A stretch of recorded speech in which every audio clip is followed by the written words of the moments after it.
नमस्कार, जय हिंद, सत श्री अकाल। कैसे हैं आप लोग? आई होप कि आप सभी लोग बहुत अच्छे होंगे। साथियों, जैसा कि बात करते हैं, आपको पता है कि आपके एग्जाम की डेट आ चुकी है। अब आपको क्या करना है कि वही पढ़ना है जो आपके एग्जामिनेशन में आए।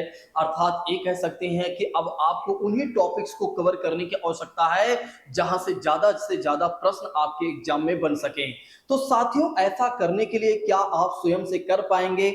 ठीक है, अगर मैं आपसे कहूं तो आप खुद ही कहेंगे कि नहीं सर, अपने आप से हम नहीं कर पाएंगे, क्योंकि जीके जीएस की बात करते हैं तो इसका जो सिलेबस है काफी ज्यादा वास्ट है।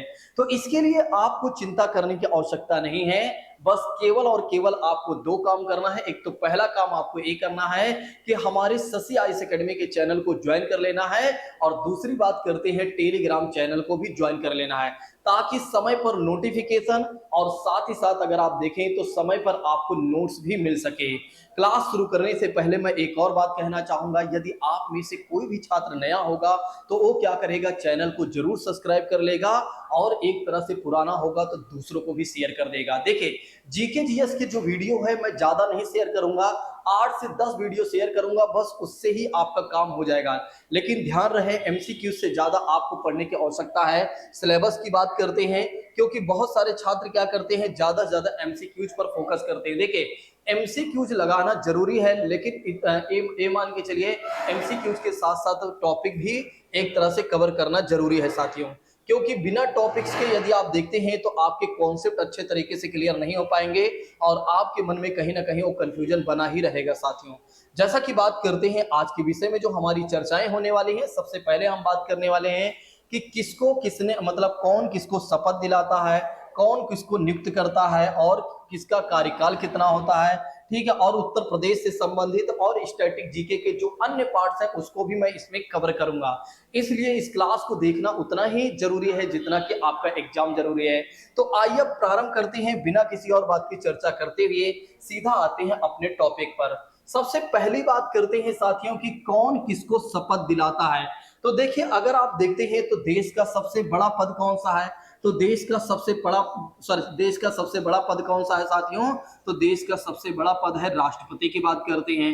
अब राष्ट्रपति कौन होता है, तो देश का प्रमुख होता है। ये बात तो आप जानते ही हैं कि देश का प्रमुख कौन होगा, देश का प्रमुख होता है राष्ट्रपति की बात करते हैं। दूसरी बात करते हैं, देश का प्रथम नागरिक कौन माना जाता है, तो देश का प्रथम नागरिक भी एक तरह से देश का राष्ट्रपति माना जाता है। अर्थात भारत देश की बात करते हैं तो वैसे तो हर देश का प्रथम नागरिक उस देश का राष्ट्रपति माना जाता है, लेकिन हम अपने देश के संदर्भ में देख रहे हैं तो हमारे देश का राष्ट्रपति हमारे देश का प्रथम नागरिक माना जाएगा साथियों। ठीक है, अब अगर हम बात करते हैं अपने राष्ट्रपति के बारे में, तो हमारे राष्ट्रपति की बात करते हैं साथियों, तो ये तीनों सेनाओं के सर्वोच्च नेता होते हैं, सर्वोच्च सेनापति होते हैं। तीन सेनाओं का मतलब हो जाता है आर्मी, आर्मी की बात करते हैं, और साथ ही साथ अगर यानी कि थल सेना, वायुसेना और जल सेना की बात करते हैं। आर्मी मतलब थल सेना की बात करते हैं। तो इन तीनों सेनाओं की बात करते हैं, तो तीनों सेनाओं का हेड कौन होता है साथियों, यानी कि सर्वोच्च सेनापति कौन होता है, राष्ट्रपति होता है। अब राष्ट्रपति की बात करते हैं तो राष्ट्रपति महोदय को शपथ कौन दिलाते हैं साथियों, तो राष्ट्रपति को शपथ दिलाते हैं सुप्रीम कोर्ट के मुख्य न्यायाधीश की बात करते हैं। तो सुप्रीम कोर्ट के मुख्य न्यायाधीश की बात करते हैं, ये क्या करते हैं, एक तरह से राष्ट्रपति को शपथ दिलाते हैं। और किस अनुच्छेद के तहत, यदि आपसे पूछा जाता है आर्टिकल के बारे में आप बता दीजिए, तो आप बताएंगे आर्टिकल 60 के बारे में बताएंगे, अर्थात अनुच्छेद 60 के बारे में बताएंगे, जो कि राष्ट्रपति को एक तरह से मुख्य न्यायाधीश द्वारा शपथ दिलाया जाता है। यहाँ पर कुछ अन्य बातें भी देखते चलते हैं। जैसा कि बात करते हैं सुप्रीम कोर्ट के प्रथम मुख्य न्यायाधीश कौन थे, तो सुप्रीम कोर्ट के प्रथम मुख्य न्यायाधीश थे साथियों हीरालाल जेकानिया की बात करते हैं। तो हीरालाल जेकानिया कौन थे, तो सुप्रीम कोर्ट के मुख्य न्यायाधीश थे साथियों।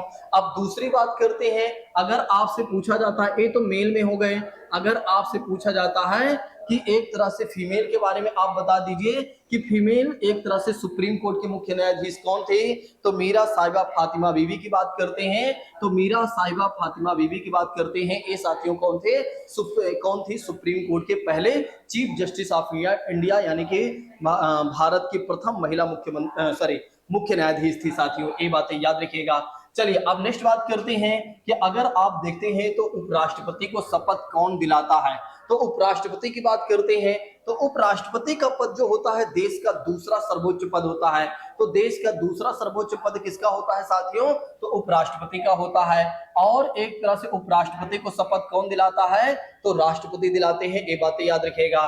तो मैंने आपको बताया कि सुप्रीम कोर्ट के मुख्य न्यायाधीश क्या करते हैं। तो सुप्रीम कोर्ट के मुख्य न्यायाधीश एक तरह से राष्ट्रपति को शपथ दिलाते हैं और किस अनुच्छेद के तहत दिलाते हैं? तो अनुच्छेद 60 अर्थात 60 के तहत दिलाते हैं। और राष्ट्रपति की बात करते हैं तो राष्ट्रपति किससे शपथ दिलाते हैं साथियों? तो राष्ट्रपति शपथ दिलाते हैं उपराष्ट्रपति की बात करते हैं।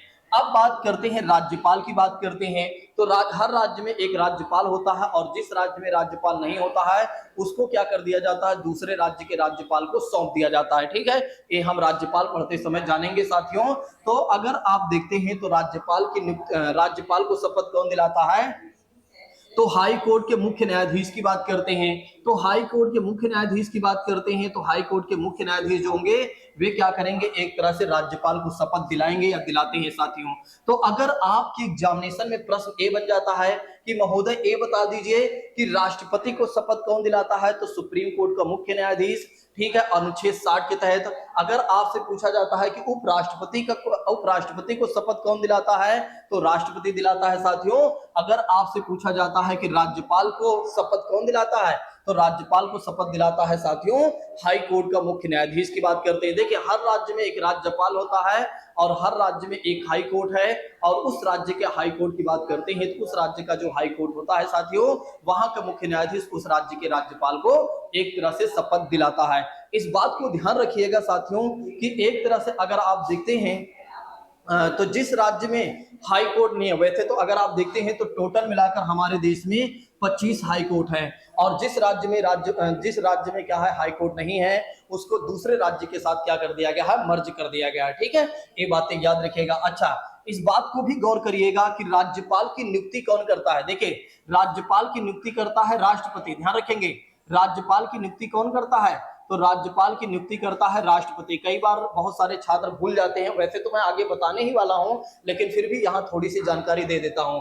तो राज्यपाल की नियुक्ति कौन करता है? तो राज्यपाल की नियुक्ति की बात करते हैं राष्ट्रपति करता है, लेकिन राज्यपाल को शपथ कौन दिलाता है? तो हाई कोर्ट का मुख्य न्यायाधीश की बात करते हैं। नेक्स्ट बात करते हैं साथियों, अगर आप देखते हैं तो सुप्रीम कोर्ट के जज की बात करते हैं। तो सुप्रीम कोर्ट की जज की बात करते हैं, ठीक है, तो इनको शपथ कौन दिलाता है? तो राष्ट्रपति दिलाता है। अगर राष्ट्रपति नहीं दिलाता है तो राष्ट्रपति के द्वारा नियुक्त कोई अन्य व्यक्ति क्या करता है कि सुप्रीम कोर्ट के जज को क्या करता है? शपथ दिलाता है। अगर ये पूछ लेता है साथियों कि सुप्रीम कोर्ट के मुख्य न्यायाधीश की बात करते हैं, ठीक है, कई बार जज ना पूछकर जजों के बजाय क्या होता है कि एक तरह से ये पूछ लिया जाता है कि सुप्रीम कोर्ट के मुख्य न्यायाधीश को कौन शपथ दिलाता है? तो हाई कोर्ट ही राष्ट्रपति ही दिलाता है। ये बातें याद रखिएगा। तो ऐसे में अगर आप देखते हैं तो राष्ट्रपति के द्वारा सुप्रीम कोर्ट के जज को क्या किया जाता है? सुप्रीम कोर्ट के जज को क्या किया जाता है? एक तरह से शपथ दिलाया जाता है। नेक्स्ट बात करते हैं जो हाई कोर्ट की बात करते हैं साथियों। देखिए राज्यपाल क्या करता है?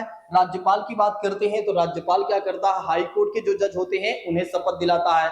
अब इस बात को गौर करिएगा कि जो हाई कोर्ट के जज होते हैं इनकी नियुक्ति कौन करता है? तो इनकी नियुक्ति भी राष्ट्रपति करता है। तो ध्यान रखेंगे कि जो हाई कोर्ट के जज होते हैं उनकी नियुक्ति कौन करता है? तो राष्ट्रपति ही करता है। देखिए सुप्रीम कोर्ट हो या हाई कोर्ट की बात करते हैं तो सुप्रीम कोर्ट या हाई कोर्ट की बात करते हैं तो दोनों जगहों की जजों की नियुक्ति कौन करता है? राष्ट्रपति दिलाता है, राष्ट्रपति नियुक्त करता है। लेकिन शपथ की बात करते हैं तो सुप्रीम कोर्ट के जजों को शपथ कौन दिलाता है? राष्ट्रपति दिलाता है या राष्ट्रपति द्वारा नियुक्त कोई व्यक्ति दिलाता है। ठीक है, तो ये बात याद रखिएगा। लेकिन हाई कोर्ट के जजों की नियुक्ति राष्ट्रपति भले करता है लेकिन उसे शपथ कौन दिलाता है? उसे शपथ दिलाता है साथियों उस राज्य का राज्यपाल की बात करते हैं। तो ये बातें याद रखिएगा जिस राज्य के हाई कोर्ट के न्यायाधीश को नियुक्त किया गया है। या अगर आपके एग्जाम में ये पूछा जाता है कि कौन दिलाता है शपथ तो बस आपको राज्यपाल याद रखना है।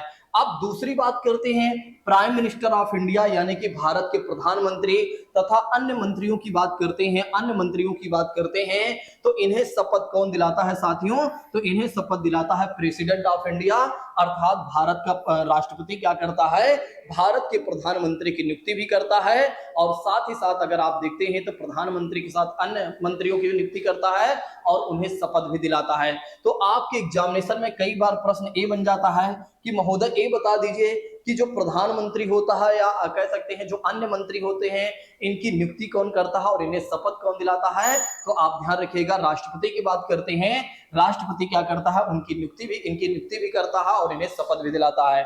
ठीक है, तो यानी कि प्रधानमंत्री की नियुक्ति और अन्य मंत्रियों की नियुक्ति भी करता है और शपथ भी दिलाता है। नेक्स्ट बात करते हैं साथियों, चीफ मिनिस्टर की बात करते हैं प्लस अदर मिनिस्टर की बात करते हैं, अर्थात अदर्स मंत्री की बात करते हैं। तो इन्हें शपथ कौन दिलाता है, इन्हें शपथ दिलाता है राज्य का राज्यपाल की बात करते हैं, अर्थात राज्यपाल क्या करता है, इन्हें शपथ दिलाता है। ठीक है, तो ध्यान रखिएगा इनकी नियुक्ति कौन करता है। तो नियुक्ति भी देखिए, राज्यपाल की नियुक्ति तो आप जानते हैं राष्ट्रपति करता है, लेकिन राज्यपाल क्या करता है कि मुख्यमंत्री तथा अन्य मंत्रियों की नियुक्ति करता है और उन्हें शपथ भी दिलाता है।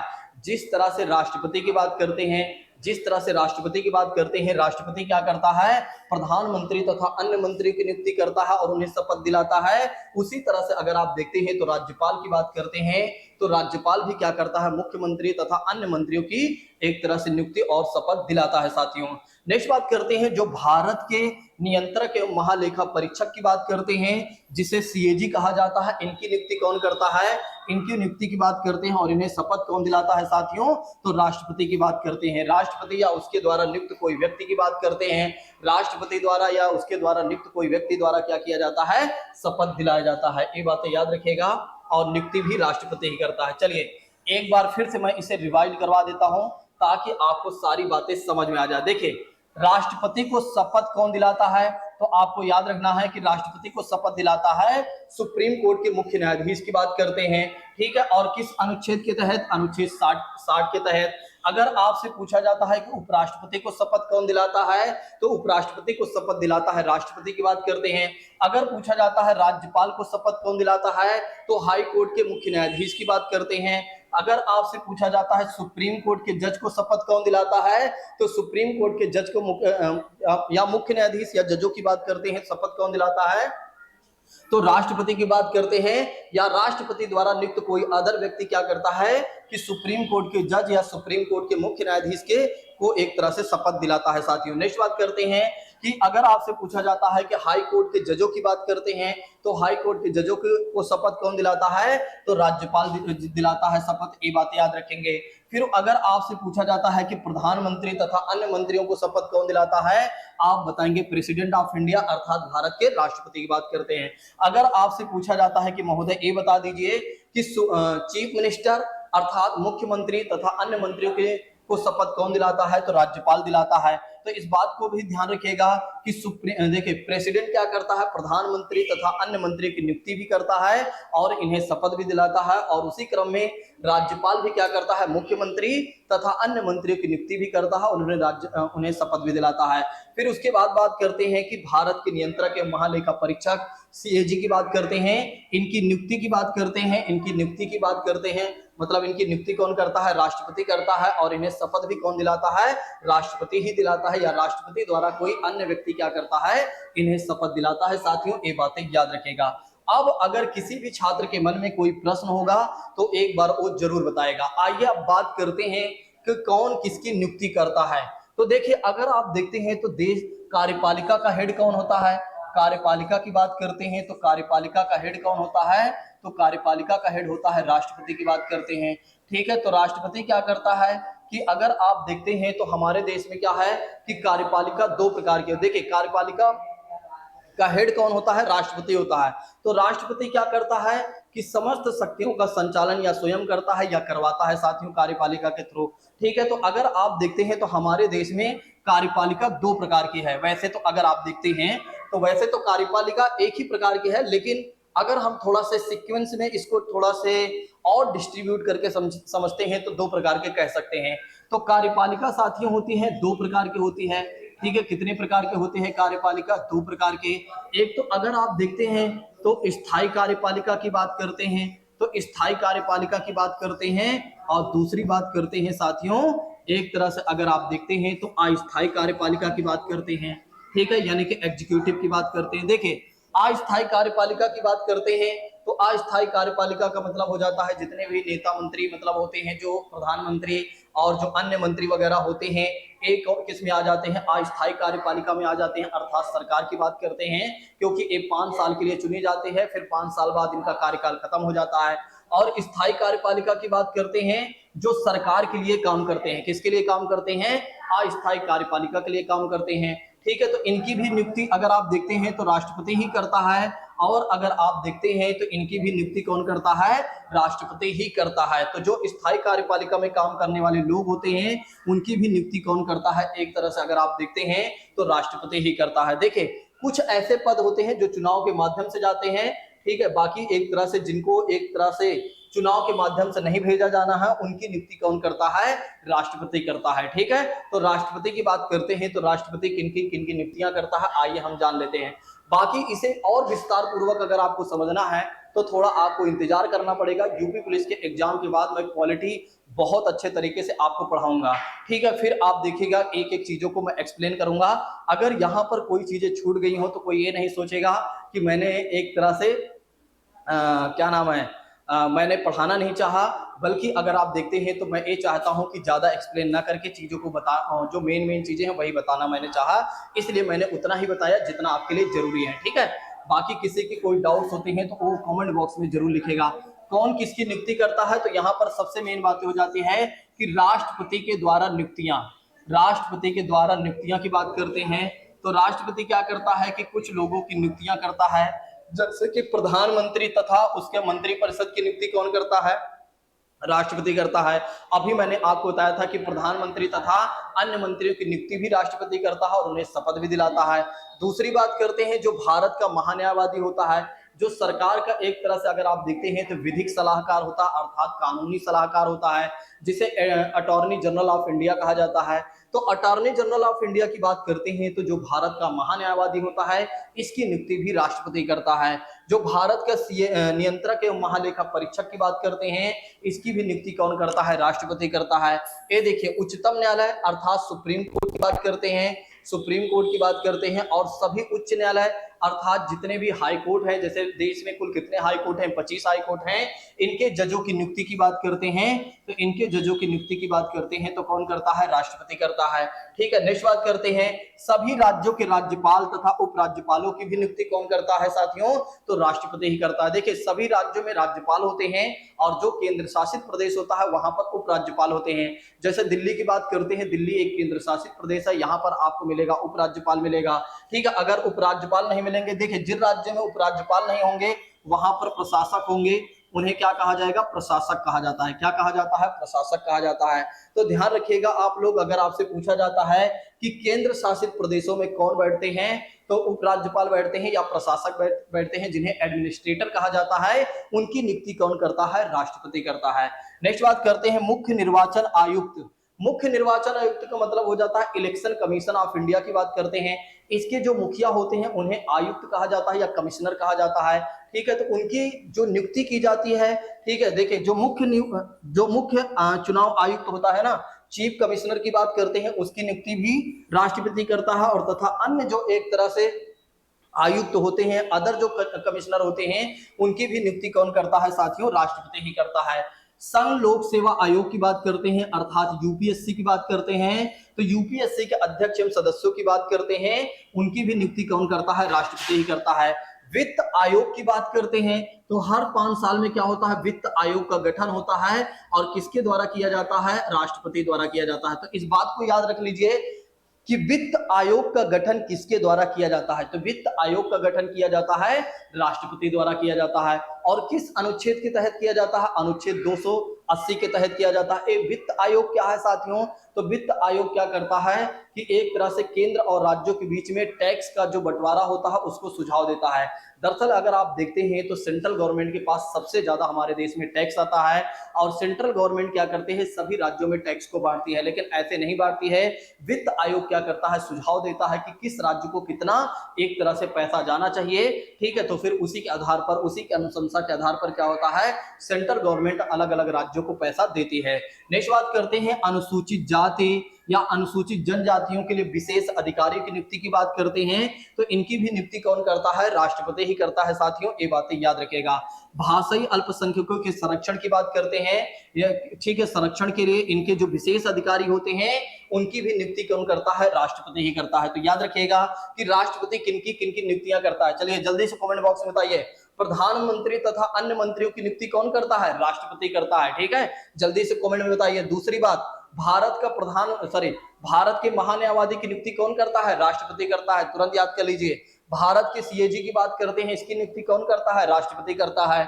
फिर सुप्रीम कोर्ट के सुप्रीम कोर्ट के जजों की बात करते हैं और हाई कोर्ट के सभी हाई कोर्ट के जजों की नियुक्ति कौन करता है, राष्ट्रपति ही करता है। फिर सभी राज्यों के राज्यपालों या उपराज्यपालों की बात करते हैं या प्रशासकों की नियुक्ति कौन करता है, तो राष्ट्रपति ही करता है। तो मुख्य निर्वाचन आयुक्त की बात करते हैं, चीफ इलेक्शन कमिश्नर की बात करते हैं या जो अदर कमिश्नर होते हैं इलेक्शन कमीशन के, उनकी भी नियुक्ति कौन करता है, राष्ट्रपति करता है। फिर संघ लोक सेवा आयोग की बात करते हैं अर्थात यूपीएससी के अध्यक्ष एवं सदस्यों की बात करते हैं, इनकी भी नियुक्ति कौन करता है, राष्ट्रपति ही करता है। वित्त आयोग के अध्यक्ष एवं सदस्यों की बात करते हैं, इनकी भी नियुक्ति कौन करता है, तो आप ध्यान रखिएगा, राष्ट्रपति ही करता है। ठीक है, अनुसूचित जातियों जनजातियों के लिए विशेष अधिकारियों की नियुक्ति कौन करता है, राष्ट्रपति करता है। भाषाई अल्पसंख्यकों के संरक्षण के लिए विशेष अधिकारियों की नियुक्ति कौन करता है, राष्ट्रपति करता है। तो ऐसे में अगर आप देखते हैं तो सबसे पहले मैंने आपको बताया कौन किसको शपथ दिलाता है, मेरे साथ याद करते चलिए। सुप्रीम कोर्ट के मुख्य न्यायाधीश किसको शपथ दिलाते हैं, राष्ट्रपति। राष्ट्रपति किसको शपथ दिलाता है, उपराष्ट्रपति के। हाई कोर्ट के मुख्य न्यायाधीश की बात करते हैं, किसे शपथ दिलाते हैं, राज्यपाल को। और राष्ट्रपति क्या करता है, सुप्रीम कोर्ट के जजों को शपथ दिलाता है। राज्य के राज्यपाल क्या करता है कि हाई कोर्ट के जजों को शपथ दिलाता है। और राष्ट्रपति क्या करता है, प्रधानमंत्री तथा अन्य मंत्रियों को शपथ दिलाता है और इनकी नियुक्ति भी करता है। राज्यपाल की बात करते हैं तो राज्यपाल क्या करता है कि अन्य मंत्रियों की नियुक्ति चीफ मिनिस्टर अर्थात मुख्यमंत्री तथा अन्य मंत्रियों की नियुक्ति और शपथ भी दिलाता है। और सीओजी की नियुक्ति कौन करता है, राष्ट्रपति, शपथ भी राष्ट्रपति दिलाता है। फिर राष्ट्रपति किनको नियुक्त करता है साथियों, ये भी हमने जान लिया। अब बताइए किसी के मन में कोई कंफ्यूजन हो तो बताए।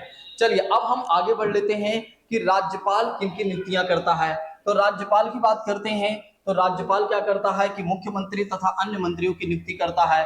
साथ ही साथ अगर आप देखते हैं तो राज्य महाधिवक्ता देखिए, जिस तरह से अगर आप देखते हैं तो केंद्र सरकार के पास कौन होता है, महान्यायवादी होता है, जो सरकार का विधिक कानून मतलब विधिक सलाहकार होता है अर्थात कानून सलाहकार होता है। उसी तरह से हर राज्य की बात करते हैं तो राज्य सरकारों के पास महाधिवक्ता होता है जो कि कानून सलाहकार होता है, ठीक है, विधिक सलाहकार होता है। तो इनकी नियुक्ति कौन करता है, तो इसकी नियुक्ति करता है राज्यपाल करता है। देखिए जिस तरह से अगर आप देखते हैं तो पूरे देश के लिए इलेक्शन कमीशन ऑफ इंडिया है, उसी तरह से अगर आप देखते हैं तो राज्यों में राज्य निर्वाचन आयुक्त होता है। देखिए ये जो राज्य निर्वाचन आयुक्त होता है ना, एक किनके चुनाव की जिम्मेदारी रखता है या रिस्पॉन्सिबिलिटी दी गई है, तो जो ग्राम प्रधान की बात करते हैं, ठीक है, जो ग्राम प्रधान की बात करते हैं अर्थात सरपंच के चुनाव की बात करते हैं, पार्षदों यानी कि कह सकते हैं नगर निगम, नगर पंचायत और नगर पालिका की बात करते हैं, तो इनके चुनाव को निर्धारित या चुनाव करने की जिम्मेदारी चुनाव करवाने की जिम्मेदारी किसकी होती है, तो राज्य निर्वाचन आयोग की बात करते हैं। ठीक है, नेक्स्ट बात करते हैं तो इसके जो आयुक्त होते हैं इनको यानी कि जो कमिश्नर होते हैं कौन नियुक्त करता है, राज्यपाल करता है। देखिए अगर आप देखते हैं तो जिस तरह से पूरे देश के लिए क्या है यूपीएससी है, उसी तरह हर राज्य के लिए क्या है, एक तरह से पीसीएस होता है और उस पीसीएस को क्या कहा जाता है, पब्लिक सर्विस कमीशन की बात करते हैं अर्थात कह सकते हैं पीएससी की बात करते हैं, लोक सेवा आयोग की बात करते हैं। तो इनके अध्यक्ष की बात करते हैं, व सदस्यों की बात करते हैं। तो इनके अध्यक्ष एवं सदस्यों की नियुक्ति कौन करता है, राज्यपाल करता है, लेकिन इन्हें सिर्फ हटाया जा सकता है राष्ट्रपति के द्वारा ही हटाया जा सकता है। तो ध्यान रखेंगे कि जो पीएससी होता है अर्थात जो राज्य लोक सेवा आयोग होता है, ठीक है, उसके अध्यक्ष एवं सदस्यों की नियुक्ति राज्यपाल करता है, लेकिन उनको उनके पद से कौन हटा सकता है, तो केवल राष्ट्रपति हटा सकता है। ठीक है, अब हम बात करते हैं कि क्या बनने के लिए किसको क्या चाहिए, मतलब कोई कुछ बनना चाहता है, कोई राष्ट्रपति बनना चाहता है, कोई प्रधानमंत्री बनना चाहता है, कोई राज्यपाल बनना चाहता है, तो उसके लिए क्या एक तरह से योग्यताएं होनी चाहिए अर्थात अर्हताएं होनी चाहिए। तो जैसा कि बात करते हैं, सबसे पहली बात करते हैं आर्टिकल 58 में कहा गया है कि राष्ट्रपति बनने के लिए क्या योग्यताएं चाहिए। अर्थात क्या अर्हताएं चाहिए, तो ध्यान रखेंगे आर्टिकल 58 में कहा गया है कि अगर किसी को राष्ट्रपति बनना है उसके लिए तो उसके पास क्या योग्यताएं होनी चाहिए। ठीक है, तो ऐसे में अगर आप देखते हैं तो सबसे पहली बात करते हैं, व्यक्ति भारत का नागरिक होना चाहिए, उसकी उम्र कम से कम 35 वर्ष होनी चाहिए। 35 वर्ष से एक दिन भी कम नहीं चलेगा, ज्यादा कितना भी हो चलेगा साथियों। और साथ ही साथ अगर आप देखते हैं तो लोकसभा का सदस्य निर्वाचित लोकसभा का सदस्य निर्वाचित होने की योग्यता भी कम से कम रखता हो साथियों। किसी भी लाभ के पद पर नहीं होना चाहिए, अर्थात सरकारी लाभ के पद पर, यानी सरकारी नौकरी वगैरह नहीं होनी चाहिए, अगर है भी तो उसे त्याग पत्र देना पड़ता है। दूसरी बात करते हैं कि कम से कम 50 प्रस्तावित सदस्य, मतलब 50 सदस्यों का 50 प्रस्तावित सदस्यों की आवश्यकता पड़ती है और 50 अनुमोदक सदस्यों की आवश्यकता पड़ती है किसी को भी राष्ट्रपति बनने के लिए। अर्थात कह सकते हैं कि 100 वोटर की बात करते हैं तो 100 वोटर की आवश्यकता पड़ती है। अब वोटर से किसे कहा गया है, तो वोटर से राष्ट्रपति को, देखिए राष्ट्रपति को वोट कौन देता है, देखिए राष्ट्रपति को वोट सीधा जनता नहीं देती है, मतलब हम लोग सीधे तरीके से राष्ट्रपति को नहीं चुनते हैं। तो राष्ट्रपति को चुनता कौन है, तो हमारे प्रतिनिधि चुनते हैं। कौन चुनते हैं, तो हमारे प्रतिनिधि चुनते हैं। तो हमारे प्रतिनिधि क्या करते हैं, राष्ट्रपति को चुनते हैं। तो ध्यान रखेंगे राष्ट्रपति को कौन चुनेगा, हमारे प्रतिनिधि एक तरह से वोट देंगे। तो हमारे प्रतिनिधि कौन होते हैं, तो हमारे प्रतिनिधि होते हैं जो लोकसभा के मेंबर होते हैं, जो लोकसभा के मेंबर होते हैं, जो राज्यसभा के मेंबर होते हैं, जो राज्यसभा के सदस्य होते हैं, और जो विधानसभा के सदस्य होते हैं। किसके सदस्य की बात करते हैं, जो राज्यों में विधानसभा की बात करते हैं, तो विधानसभा के जो सदस्य होते हैं वे क्या करते हैं, राष्ट्रपति को वोट देते हैं। तो कह सकते हैं कि लोकसभा के जो निर्वाचित सदस्य होते हैं, ठीक है, जिन्हें एमपीज कह सकते हैं साथियों, तो लोकसभा के निर्वाचित सदस्य, तो यानी कि ऐसे सीधा कह देते हैं कि जितने भी निर्वाचित सदस्य होते हैं, चाहे वो लोकसभा की बात करें, चाहे वो राज्यसभा की बात करें, या विधानसभा के जो निर्वाचित सदस्य होते हैं वे राष्ट्रपति को वोट देते हैं। तो कह सकते हैं कि कम से कम 50 सांसद या विधायक और प्रस्तावक के रूप में उनके सपोर्ट में होने चाहिए, और 50 सांसद या विधायक की बात करते हैं तो उनके किस में होने चाहिए, तो उनके एक तरह से अनुमोदक के रूप में बिल्कुल फिक्स होने चाहिए। अर्थात कह सकते हैं कि कम से कम 100 सांसद या विधायक की आवश्यकता पड़ती है एक तरह से राष्ट्रपति के मतलब चुनाव लड़ने के लिए, उनके सपोर्ट में होना चाहिए। इसीलिए आम व्यक्ति यानी कि हम सब आप लोग चुनाव नहीं लड़ सकते हैं, क्योंकि हमारे अंडर में एक पार्षद भी नहीं होता है, अर्थात एक ग्राम प्रधान नहीं होता, तो हम किसी विधायक या सांसद को कहां ढूंढ पाएंगे जो हमारे एक तरह से सपोर्ट में आए। वैसे तो एक नहीं आएगा और 100 को हम कहां से ढूंढ पाएंगे। ठीक है, तो इस बात को ध्यान रखिएगा। अगर कोई व्यक्ति राष्ट्रपति बनना चाहता है तो व्यक्ति भारत का नागरिक होना चाहिए, 35 वर्ष उसकी आयु होनी चाहिए, लोकसभा का सदस्य निर्वाचित होने की योग्यता रखता हो, और किसी लाभ के पद पर ना होना चाहिए, कम से कम 100 सांसद विधायक या वोटर उसके सपोर्ट में होने चाहिए। ठीक है, पागल व दिवालिया नहीं होना चाहिए, ये बात तो आप जानते ही हैं, पागल व दिवालिया नहीं होना चाहिए। पागल का मतलब सभी लोग जानते हैं, दिवालिया का मतलब हो सकता है कुछ लोग ना जानते हो। तो दिवालिया उसे कहा जाता है जिन व्यक्तियों ने बैंक से तो पैसा लिया हो लेकिन बैंक का पैसा समय पर ना चुकाया हो, बैंक ने उन्हें बैंकरप्ट घोषित कर दिया हो, उन्हें दिवालिया कहा जाता है। जैसे विजय माल्या और नीरव मोदी की बात करते हैं, तो सोचिए ये लोग अगर लोकसभा के राष्ट्रपति बन गए तो पूरे देश को एक तरह से बेच कर चले जाएंगे, हमें पता भी नहीं चलेगा। तो ध्यान रखिएगा राष्ट्रपति बनने के लिए क्या योग्यता चाहिए, ये मैंने आपको बता दिया। चलिए अब बात कर लेते हैं, अगर कोई व्यक्ति उपराष्ट्रपति बनना चाहता है तो उपराष्ट्रपति बनने के लिए क्या योग्यता चाहिए साथियों। ठीक है, तो जैसा कि बात करते हैं, व्यक्ति भारत का नागरिक होना चाहिए और 35 वर्ष कम से कम उसकी आयु होनी चाहिए, एक दिन भी कम नहीं चलेगा, ज्यादा कितना भी हो चलेगा, ये बातें याद रखेगा। और राज्यसभा का सदस्य निर्वाचित होने की कम से कम योग्यता होनी चाहिए, और इसे कम से कम अगर आप देखते हैं तो 20 प्रस्तावक की बात करते हैं और 20 अनुमोदक की बात करते हैं। ठीक है, तो अनुमोदक की बात करते हैं, ये बात याद रखिएगा। कहने का मतलब ये है कि इसे सिर्फ सांसदों की आवश्यकता पड़ेगी, इसे सिर्फ सांसदों की, यानी कि संसद के जो सदस्य होंगे ना उनको उनकी आवश्यकता पड़ेगी। 40 इसके पास सांसद यानी कि संसद के सदस्य होने चाहिए जो इसके सपोर्ट में होने चाहिए उपराष्ट्रपति के, क्योंकि जो विधानसभा के सदस्य होते हैं ना वे उपराष्ट्रपति को वोट नहीं देते हैं। चलिए मैं आपको कुछ बातें बता देता हूं, बाकी तो आगे जब मैं पढ़ाऊंगा तो बताऊंगा। देखिए राष्ट्रपति को कौन लोग वोट देते हैं, राष्ट्रपति की बात करते हैं तो राष्ट्रपति को कौन लोग वोट देते हैं, ठीक है, और उपराष्ट्रपति को कौन लोग वोट देते हैं। तो आइए जान लेते हैं कि राष्ट्रपति को कौन लोग वोट देते हैं और उपराष्ट्रपति की बात करते हैं तो इन्हें कौन वोट देते हैं, ठीक है, क्योंकि हमारे लिए यह जानना अहम हो जाता है, क्योंकि हमारे एग्जामिनेशन में भी पूछा जा सकता है और कम से कम हमें क्लियर तो पता होना ही चाहिए वैसे भी, ठीक है। देखिए राष्ट्रपति की बात करते हैं तो लोकसभा के निर्वाचित सदस्य, लोकसभा के निर्वाचित सदस्य का मतलब हो जाता है कि जो चुनाव के माध्यम से गए हैं, जो किसके माध्यम से गए हैं, तो चुनाव के माध्यम से गए हैं। तो लोकसभा के जो निर्वाचित सदस्य होते हैं वे क्या करेंगे, राष्ट्रपति को वोट देंगे। तो ध्यान रखेंगे जो लोकसभा के जितने भी इलेक्टेड मेंबर है, जो जनता के द्वारा चुनकर गए हैं, वे सारे क्या करेंगे, राष्ट्रपति को वोट देंगे। दूसरी बात करते हैं राज्यसभा की बात करते हैं, तो राज्यसभा के भी जितने भी निर्वाचित सदस्य होते हैं, तो राज्यसभा के भी जो निर्वाचित सदस्य होते हैं वे लोग भी क्या करेंगे, राष्ट्रपति को वोट देंगे। तो ध्यान रखेंगे लोकसभा के जितने भी निर्वाचित सदस्य हैं और राज्यसभा के भी जितने निर्वाचित सदस्य हैं वे लोग राष्ट्रपति को वोट देंगे। और जो विधानसभा की बात करते हैं तो राज्य में जितनी भी विधानसभाएं हैं, तो जितनी भी विधानसभाएं हैं अर्थात तो जितनी भी विधानसभाएं हैं साथियों, उनके भी सदस्य राष्ट्रपति को वोट देंगे। अर्थात कह सकते हैं जो एमएलए होते हैं, अर्थात कह सकते हैं जो एमएलए या विधायक की बात करते हैं, जो विधायक होते हैं, जो विधायक होते हैं वे क्या करेंगे, राष्ट्रपति को वोट देंगे। देखिए 28 राज्य की बात करते हैं, 28 राज्यों की विधानसभा के जो सदस्य हैं यानी कि एमएलए जो हैं, जिन्हों जो मुख्यमंत्री होते हैं ना, जो एक तरह से मुख्यमंत्री होते हैं, वो भी जो विधायक होते हैं यानी कि जो विधानसभा के सदस्य होते हैं। वैसे तो मुख्यमंत्री के लिए और प्रधानमंत्री के लिए ऐसी कोई क्राइटेरिया नहीं है कि प्रधानमंत्री लोकसभा का ही सदस्य होना चाहिए या राज्यसभा का ही सदस्य होना चाहिए, तो दो में से एक का, किसी एक का सदस्य होना चाहिए।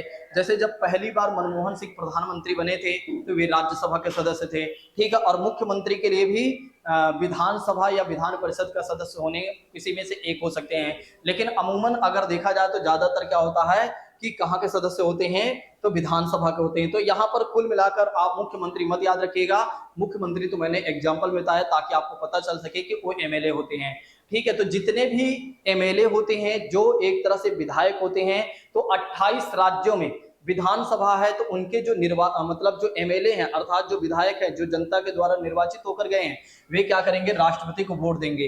अब 8 केंद्र शासित प्रदेश में दिल्ली और पुडुचेरी की बात करते हैं, तो दिल्ली और पांडिचेरी की बात करते हैं तो इनके भी, दिल्ली और पांडिचेरी की बात करते हैं तो इनके भी जो सदस्य होंगे, जो एमएलए होंगे साथियों, इनके भी जो एमएलए होंगे वे क्या करेंगे, राष्ट्रपति को वोट देंगे। तो ध्यान रखेंगे राष्ट्रपति को वोट कौन कौन देंगे ये मैंने आपको बता दिया है, ठीक है। अब उपराष्ट्रपति को वोट कौन देगा, तो बस लोकसभा के सभी सदस्य। लोकसभा की बात करते हैं तो चाहे निर्वाचित हो या ना हो, तो लोकसभा के सभी सदस्य और राज्यसभा के भी सभी सदस्य। तो ध्यान रखेंगे राज्यसभा की बात करते हैं तो राज्यसभा के भी सभी सदस्य क्या करेंगे, सभी सदस्य राष्ट्रपति को वोट देंगे। दरअसल अगर आप देखते हैं तो राज्यसभा में क्या होता है, 12 सदस्यों को राष्ट्रपति द्वारा मनोनीत किया जाता है साहित्य, विज्ञान, कला और समाज सेवा के क्षेत्र में। लेकिन ये लोग जो हैं उपराष्ट्रपति को वोट देंगे लेकिन राष्ट्रपति को वोट नहीं देते हैं, ये याद रखिएगा। अच्छा देखिए यहाँ पर मैं आपको क्या समझाना चाह रहा हूं, यहाँ पर मैं आपको ये समझाना चाह रहा हूं कि उपराष्ट्रपति को वोट ये लोग नहीं देते हैं। कौन, जो एमएलए होते हैं वे उपराष्ट्रपति को नहीं चुनते हैं। और जिसके वजह से अगर आप देखते हैं तो जिसके वजह से अगर आप देखते हैं तो जो 40 यानी कि 20 प्रस्तावक, 20 अनुमोदक की आवश्यकता पड़ती है उपराष्ट्रपति पद के लिए, वो अगर आप देखते हैं तो सांसदों का सपोर्ट होना चाहिए, अर्थात जो संसद के सदस्य होते हैं उनका सपोर्ट होना चाहिए। मुझे लगता है कि अब मेरी बात आप समझ गए होंगे। लेकिन राष्ट्रपति के संदर्भ में इन सभी का कहीं ना कहीं, इन सभी में से या इन सभी लोगों को मिलाकर कम से कम एक तरह से जो लोग वोट दे रहे हैं उनके सपोर्ट में होना चाहिए। मुझे लगता है कि मेरी बातें आप लोगों तक पहुंच चुकी होगी और आप लोग मेरी बात को समझ गए होंगे। यहाँ पर एक और बातें मैं बता देता हूँ, राज्यपाल के बारे में बता देता हूँ। देखिए राज्यपाल की बात करते हैं तो राज्यपाल बनने के लिए क्या मतलब योग्यता होनी चाहिए, तो राज्यपाल बनने के लिए भी बता देता हूं। तो राज्यपाल बनने के लिए क्या चाहिए योग्यता, बस कुछ नहीं, व्यक्ति भारत का नागरिक होना चाहिए, ये बात तो आप जानते ही हैं। तो व्यक्ति भारत का नागरिक होना चाहिए, पहली कंडीशन होनी चाहिए, पहली कंडीशन होती है। दूसरी बात करते हैं, व्यक्ति 35 वर्ष की आयु पूरा कर लिया हो, उस राज्य का निवासी नहीं होना चाहिए, उस राज्य का निवासी नहीं होना चाहिए। जहां का उसे राज्यपाल बनाना है, तो उस राज्य के निवासी नहीं होना चाहिए। देखिए ऐसे समझ लीजिए, मान लेते हैं कि आप उत्तर प्रदेश के निवासी हैं, आप उत्तर प्रदेश के निवासी हैं, तो आपको उत्तर प्रदेश का राज्यपाल नहीं बनाया जा सकता, बाकी किसी राज्य का राज्यपाल बनाया जा सकता है। तो राज्यपाल की नियुक्ति कौन करता है? आप जानते हैं कि राष्ट्रपति करता है राज्यपाल की नियुक्ति, जो कि एक तरह से अगर आप देखते हैं तो राज्यपाल जो होता है राष्ट्रपति के प्रसाद पर्यंत बना रहता है। प्रसाद पर्यंत का मतलब हो जाता है राष्ट्रपति की खुशी पर निर्भर होता है, जब तक इनका मन करेगा तब तक राज्यपाल को रखेंगे, नहीं तो हटा देंगे। ठीक है, तो याद रखिएगा, राज्यपाल की बात करते हैं, राज्यपाल बनने के लिए व्यक्ति भारत का नागरिक, 35 वर्ष आयु होनी चाहिए, और साथ ही साथ अगर आप देखते हैं तो उस राज्य का क्या नहीं होना चाहिए? उस राज्य का निवासी नहीं होना चाहिए जिस राज्य का राज्यपाल नियुक्त करना है। अब प्रधानमंत्री और मुख्यमंत्री बनने के लिए क्या योग्यताएं चाहिए साथियों? तो कुछ नहीं, प्रधानमंत्री बनने के लिए क्या योग्यता चाहिए साथियों? देखिए, व्यक्ति भारत का नागरिक होना चाहिए और 25 वर्ष आयु पूरा होने चाहिए। उसी तरह से मुख्यमंत्री की बात करते हैं, तो मुख्यमंत्री बनने के लिए भी क्या होना चाहिए? कम से कम व्यक्ति भारत का नागरिक होना चाहिए और 25 वर्ष आयु होनी चाहिए। देखिए, प्रधानमंत्री की बात करते हैं, तो प्रधानमंत्री चाहे वो लोकसभा का सदस्य भी हो सकता है, लोकसभा का भी सदस्य हो सकता है, या तो राज्यसभा का भी सदस्य हो सकता है। किसका सदस्य हो सकता है? तो राज्यसभा का। इसलिए न्यूनतम आयु बताई गई है कि न्यूनतम आयु कम से कम एक तरह से 25 वर्ष होनी चाहिए। कम से कम एक तरह से न्यूनतम आयु प्रधानमंत्री बनने के लिए 25 वर्ष आयु होनी चाहिए। और उसी क्रम में अगर आप देखते हैं तो मुख्यमंत्री बनने के लिए व्यक्ति एक तरह से उसकी भी उम्र कितनी होनी चाहिए? 25 वर्ष होनी चाहिए, क्योंकि मुख्यमंत्री के लिए भी यह कंफर्म नहीं है कि वह विधानसभा का चाहे सदस्य हो, चाहे वो विधानसभा का सदस्य हो या विधान परिषद की बात करते हैं, तो दोनों में से किसी एक का अगर सदस्य है तो कोई व्यक्ति मुख्यमंत्री बन सकता है। ठीक है, तो ऐसे में अगर आप देखते हैं तो इसीलिए कहा गया है कि कम से कम उसकी उम्र कितनी होनी चाहिए? 25 वर्ष होनी चाहिए। तो कम से कम उसकी उम्र कितनी होनी चाहिए साथियों? 25 वर्ष होनी चाहिए अगर कोई व्यक्ति मुख्यमंत्री बनना चाहता है। तो मुझे लगता है कि मेरी बातें आप लोगों तक पहुंच चुकी होंगी और आप लोग अच्छे से मेरी बात को समझ गए होंगे। तो साथियों, जैसा कि बात करते हैं, मैंने आपको बताया कि प्रधानमंत्री बनने के लिए व्यक्ति के पास क्या योग्यता होनी चाहिए? व्यक्ति भारत का नागरिक होना चाहिए, 25 वर्ष आयु होने चाहिए, और मुख्यमंत्री बनने के लिए भी व्यक्ति भारत का नागरिक होना चाहिए और 25 वर्ष आयु होनी चाहिए। पागल, दिवालिया, ये सब किसी में नहीं होना चाहिए, एक कॉमन बातें हैं। ठीक है, और सरकारी लाभ के पद पर भी नहीं होना चाहिए, ये भी कॉमन बातें हैं। अब बात करते हैं, अगर कोई व्यक्ति लोकसभा या राज्यसभा का सदस्य बनना चाहता है, अगर कोई व्यक्ति लोकसभा या राज्यसभा का सदस्य बनना चाहता है तो उसके पास क्या योग्यता होनी चाहिए? तो व्यक्ति भारत का नागरिक होना चाहिए। दिस इज कॉमन फैक्टर या कॉमन थिंग्स की बात करते हैं, ये कॉमन बातें हैं साथियों, कि अगर आप देखते हैं तो व्यक्ति भारत का नागरिक तो होना चाहिए। देखिए, अगर कोई व्यक्ति लोकसभा का सदस्य बनना चाहता है तो उसकी उम्र कितनी होनी चाहिए? कम से कम 25 वर्ष होने चाहिए। तो लोकसभा के सदस्य बनने के लिए व्यक्ति की उम्र कितनी होनी चाहिए? कम से कम 25 वर्ष आयु होनी चाहिए। और राज्यसभा के सदस्य बनने के लिए व्यक्ति की उम्र कितनी होनी चाहिए? तो आप जानते हैं कि व्यक्ति की उम्र होनी चाहिए कम से कम कितनी उम्र होनी चाहिए? 33 वर्ष होनी चाहिए। उसी क्रम में अगर आप देखते हैं तो आपके एग्जामिनेशन में प्रश्न बन सकता है कि महोदय ये बता दीजिए, लोकसभा के सदस्य बनने के लिए योग्यता क्या होनी चाहिए? तो व्यक्ति भारत का नागरिक, 25 वर्ष आयु होनी चाहिए। राज्यसभा के सदस्य बनने के लिए योग्यता क्या होनी चाहिए? व्यक्ति भारत का नागरिक, 30 वर्ष आयु होनी चाहिए। ठीक है, तो ये बातें याद रखेगा। नेक्स्ट बात करते हैं, अगर कोई व्यक्ति विधानसभा या विधान परिषद का सदस्य बनना चाहता है तो उसके पास क्या योग्यता होनी चाहिए? देखिए, अगर आप देखते हैं तो जिस तरह से लोकसभा की बात की जाती है, उसी तरह से जिस तरह लोकसभा राज्यसभा की बात की जाती है, उसी तरह से विधानसभा और विधान परिषद की बात करते हैं। तो देखिए, लोकसभा के सदस्य बनने के लिए व्यक्ति के पास क्या योग्यता होनी चाहिए? व्यक्ति भारत का नागरिक होना चाहिए, 25 वर्ष आयु होनी चाहिए। उसी तरह से विधानसभा की बात करते हैं तो विधानसभा के भी सदस्य बनने के लिए व्यक्ति क्या होना चाहिए? भारत का नागरिक होना चाहिए और 25 वर्ष उसकी आयु होनी चाहिए। और अगर आप देखते हैं तो राज्यसभा का सदस्य बनने के लिए व्यक्ति के पास क्या योग्यता होनी चाहिए? व्यक्ति भारत का नागरिक और उसकी उम्र 30 वर्ष होनी चाहिए। उसी क्रम में विधान परिषद का भी सदस्य बनने के लिए व्यक्ति भारत का नागरिक होना चाहिए और 30 वर्ष आयु होनी चाहिए। ये बातें याद कर लीजिए। देखिए, जो मैं आपको बता रहा हूं ना, इसको आप अलग से इधर उधर सर्च करेंगे तो आपको समझ में नहीं आएगा।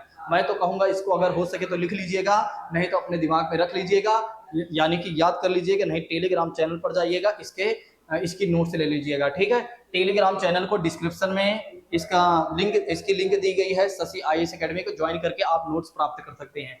अब किसी व्यक्ति को प्रधान या पार्षद बनना है तो प्रधान या पार्षद बनने के लिए व्यक्ति भारत का नागरिक होना चाहिए और उसकी उम्र क्या होनी चाहिए, कम से कम 21 वर्ष होनी चाहिए। तो चाहे व्यक्ति प्रधान बने, चाहे व्यक्ति पार्षद बने, उसकी उम्र कितनी होनी चाहिए, 30 वर्ष, सॉरी 21 वर्ष होनी चाहिए। लेकिन मेयर बनने के लिए जिसे महापौर कहा जाता है, उसकी उम्र कितनी होनी चाहिए, 30 वर्ष होनी चाहिए। तो ध्यान रखिएगा, मेयर बनने के लिए 30 वर्ष आयु कम से कम चाहिए और प्रधान और पार्षद बनने के लिए कितनी उम्र चाहिए, तो 21 वर्ष चाहिए, ये याद कर लीजिए। नेक्स्ट बात करते हैं, किसका कार्यकाल कितना होता है। आइए जान लेते हैं कि किसका कार्यकाल कितना होता है। ये भी हमारे लिए जानना बेहद जरूरी है, क्योंकि हमारे एग्जामिनेशन में से हमारे एग्जाम में प्रश्न बन सकता है। देखिए, राष्ट्रपति की बात करते हैं, इसका कार्यकाल कितना होता है, तो 5 वर्ष होता है। उपराष्ट्रपति की बात करते हैं तो उपराष्ट्रपति का कार्यकाल कितना होता है, तो 5 वर्ष होता है। राज्यपाल की बात करते हैं, इसका भी कार्यकाल 5 वर्ष का होता है, ये बातें याद रखेंगे। तो राष्ट्रपति, उपराष्ट्रपति, राज्यपाल की बात करते हैं, इनका जो कार्यकाल होता है वो 5 वर्ष होता है साथियों। नेक्स्ट बात करते हैं, आप सुप्रीम कोर्ट के जज की बात करते हैं या सुप्रीम कोर्ट के जजों की बात करते हैं, तो उनका कार्यकाल कितना होता है, 65 वर्ष तक। यानी कि वे 65 वर्ष तक अपने पद पर बने रहेंगे। अगर कोई व्यक्ति 64 साल में सुप्रीम कोर्ट का जज बन जाता है, तो 1 साल बाद क्या हो जाएगा, 65 वर्ष का हो जाएगा, वो फिर रिटायर हो जाएगा। ठीक है, तो याद रखिएगा। तो ऐसे में अगर आप देखते हैं तो 65 वर्ष तक कोई व्यक्ति सुप्रीम कोर्ट का जज बना रह सकता है। और हाई कोर्ट का जज एक तरह से अगर आप देखते हैं तो उसका पद कितना निर्धारित, मतलब उसका कार्यकाल कितना निर्धारित किया गया है, तो 62 वर्ष तक वो अपने यानी कि अपने पद पर रह सकता है, अर्थात हाई कोर्ट का जज रह सकता है। अब प्राइम मिनिस्टर ऑफ इंडिया या अदर मिनिस्टर की बात करते हैं, इनका कार्यकाल कितना होता है, तो इनका कार्यकाल कोई निश्चित नहीं होता। आपके एग्जामिनेशन में अगर प्रधानमंत्री तथा अन्य मंत्रियों के कार्यकाल पूछा जाता है तो आप बताएंगे इनका कोई निश्चित कार्यकाल नहीं होता है। बस जब तक प्रधानमंत्री अर्थात उनकी सरकार का जब तक विश्वास लोकसभा में बना रहता है, या कह सकते हैं उनके पास बहुमत होता है, तब तक वे अपने पद पर बने रहते हैं, नहीं तो फिर उन्हें अपना पद छोड़ना पड़ जाता है। ये बातें याद रखिएगा, अर्थात सरकार को ही त्याग पत्र देना पड़ जाता है और जिसकी वजह से पूरा का पूरा कार्यकाल खत्म हो जाता है। ठीक है, अब देखिए लोकसभा की बात करते हैं तो लोकसभा के सदस्यों का कार्यकाल 5 वर्ष का होता है। ये याद रखिएगा। बहुत सारे छात्र ये सोच रहे होंगे कि ये जो होते हैं प्रधानमंत्री, ये तो एक तरह से अगर आप देखते हैं तो लोकसभा के सदस्य होते हैं। तो कार्यकाल अगर लोकसभा, मतलब अगर लोकसभा के सदस्य के रूप में पूछा जाता है तब कार्यकाल 5 वर्ष बताएंगे, लेकिन प्रधानमंत्री के रूप में पूछा जाता है तो आप बताएंगे कार्यकाल कोई निश्चित नहीं होता है। प्रधानमंत्री के रूप में पूछा जाता है तो कोई निश्चित नहीं होता है। ये बातें याद रखिएगा। ठीक है, और एक तरह से अगर आप देखते हैं तो जो प्रधानमंत्री होता है वही सरकार बनाता है, क्योंकि उसी का पूरा एक तरह से दारोमदार होता है। और जब सरकार ही गिर गई, सरकार ही अपना विश्वास खो दी, तो फिर प्रधानमंत्री का आएगा और साथ ही साथ लोकसभा के सदस्य का आएगा, पूरा का पूरा एक तरह से भंग हो जाता है लोकसभा ही। ठीक है, लोकसभा को भंग कौन कर सकता है, तो राष्ट्रपति कर सकता है। ये बात आप जानते ही हैं कि राष्ट्रपति क्या कर सकता है, लोकसभा को भंग कर सकता है, लेकिन किसके कहने पर, तो प्रधानमंत्री के कहने पर। फिर उसके बाद अगर आप देखते हैं चीफ मिनिस्टर अर्थात मुख्यमंत्री की बात करते हैं, तो जिस तरह से प्रधानमंत्री तथा उनके मंत्रियों का कार्यकाल निश्चित नहीं होता है, यानी कि सरकार का निश्चित कार्यकाल नहीं होता है, उसी तरह से मुख्यमंत्री तथा उनके मंत्रियों का कार्यकाल भी निश्चित नहीं होता है। जब तक विधानसभा में इनका विश्वास बना रहेगा या बहुमत बना रहेगा, तब तक चीजें सही चलती रहेंगी, नहीं तो इनको भी अपना एक तरह से त्याग पत्र देना पड़ता है, अर्थात कह सकते हैं कि रिजाइन लिखना पड़ जाता है। नेक्स्ट बात करते हैं तो भारत के नियंत्रक एवं महालेखा परीक्षक की बात करते हैं, तो भारत के नियंत्रक एवं महालेखा परीक्षक का कार्यकाल होता है 6 वर्ष या 65 वर्ष की बात करते हैं। देखिए, अब कुछ लोग सोच रहे होंगे 6 वर्ष और 65 वर्ष का मतलब क्या हो जाता है। देखिए, अगर कोई व्यक्ति 60 साल में सीएजी बन जाता है तो उसे 6 साल पूरा नहीं करना होगा, 5 साल में ही वो रिटायर हो जाएगा, क्योंकि 5 साल बाद ही क्या होता है, वो 65 वर्ष का हो जाता है। लेकिन अगर कोई व्यक्ति मान लेते हैं 40 साल में सीएजी बन गया, तो ऐसा नहीं है कि 65 वर्ष तक इंतजार किया जाएगा।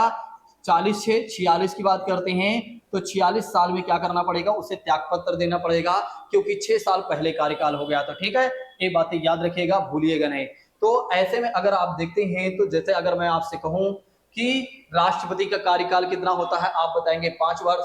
अच्छा, राष्ट्रपति को समय से पहले भी हटाया जा सकता है, तो इनको कैसे हटाया जा सकता है, तो अनुच्छेद 61 के तहत महाभियोग की प्रक्रिया द्वारा। तो याद रखेंगे, महाभियोग की प्रक्रिया द्वारा राष्ट्रपति को समय से पहले हटाया जा सकता है जब वे क्या करते हैं, एक तरह से संविधान का अतिक्रमण करते हैं। उपराष्ट्रपति की बात करते हैं तो उपराष्ट्रपति का कार्यकाल 5 वर्ष का होता है। इनको भी समय से पहले हटाया जा सकता है, लेकिन इनके लिए महाभियोग की प्रक्रिया की जरूरत नहीं पड़ती है, बस केवल और केवल राज्यसभा में एक संकल्प की जरूरत पड़ती है। ठीक है, तो ये बातें याद रखिएगा। उसके बाद सुप्रीम कोर्ट की बात करते हैं तो देखिए, उसके बाद राज्यपाल की बात करते हैं तो राज्यपाल पर भी महाभियोग की प्रक्रिया नहीं लगती है।